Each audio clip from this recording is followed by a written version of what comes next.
Who murdered Aletha Williams and where is her body? Those are questions her family wants answers to. Now, in 2014, they had reason to believe a suspect was about to be arrested, but that never happened. For every crime, there's a story, and the truth matters. Here's ABC4's Marcos Ortiz with tonight's Justice Files. Aletha Williams disappeared in 2001.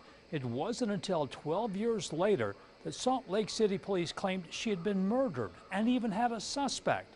But to date, no charges have ever been filed. We really knew something was going on when his birthday came, and she didn't show up. It was late 2001 when Aletha Williams disappeared while walking to her sister's home. For months, her family waited to hear from her. It was terrible. We knew something was wrong then. We really knew then. A missing persons report was made with Salt Lake City police.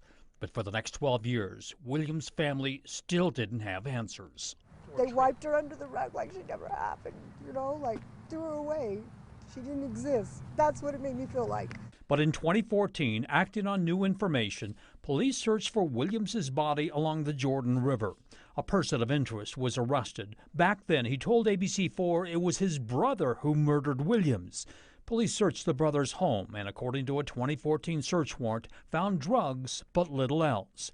The warrant claimed the man's daughter saw him covered in blood on the day of Williams' disappearance. She claimed he told her he had just killed a black female. The man's girlfriend claimed he said he had taken a human life and described killing a black female.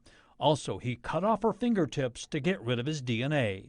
But to date, the man has never been charged. An attorney with the Utah Cold Case Coalition says the witnesses may not have been as convincing. Theoretically, you could have a spouse, for example, who is hostile and who kind of makes something up, and then what would happen if Aletha had shown up, unharmed some years later? If that's the case, police may need to find Aletha Williams' body. I just want to know where she is. That's it. That's all I want to know. And I want her son to know. I want her son to know that she just didn't leave and not come back.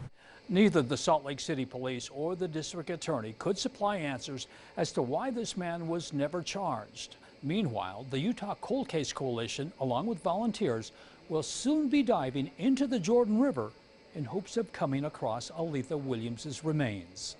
For the Justice Files, Marcos Ortiz, ABC4 News.